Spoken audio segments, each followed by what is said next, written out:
Hi guys, what's up? This is Mr. It and you are watching Civil Crux. So thank you for your love and support for my last video. It is really encouraging me a lot. Now the Civil Crux team is going to start a new lecture series in which we are going to deal with the previous year convention question those are asked in engineering services exam. So this video is presented by me, Mr. It, and this is the course overview. This is a very first video. So the first of all, this will be for all the civil engineering aspirants. Okay, now the second, in this lecture series, here I would take you to the solution of the unsolved previous year question those are asked in engineering services exam.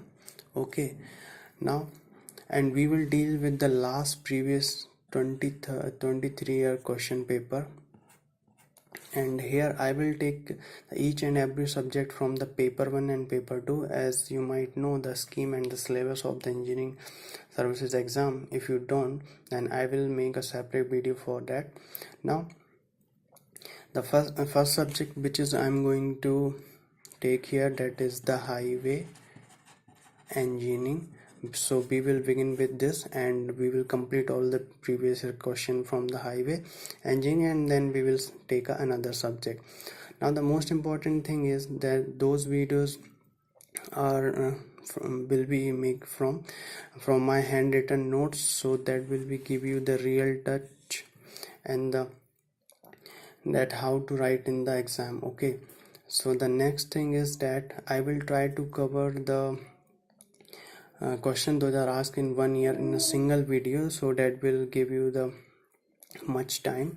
Okay, now who will be the target audience? So I think the any civil engineering aspirants those are preparing for the civil services exam, those have taken optional subject as their engineering civil services engineering exam, or the engineering service obviously for the engineering services exam.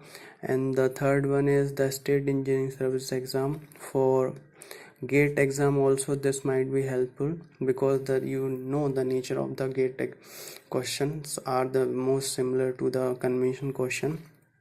And the next for the SSC aspirants and any student those are right now in the college and writing their university exam, so they can also benefit from this lecture series. So I think I hope you will enjoy this new lecture series, and thank you for your love and support and tuning this video. Please love, like and share as much as you can, and let's build a bond. Thank you.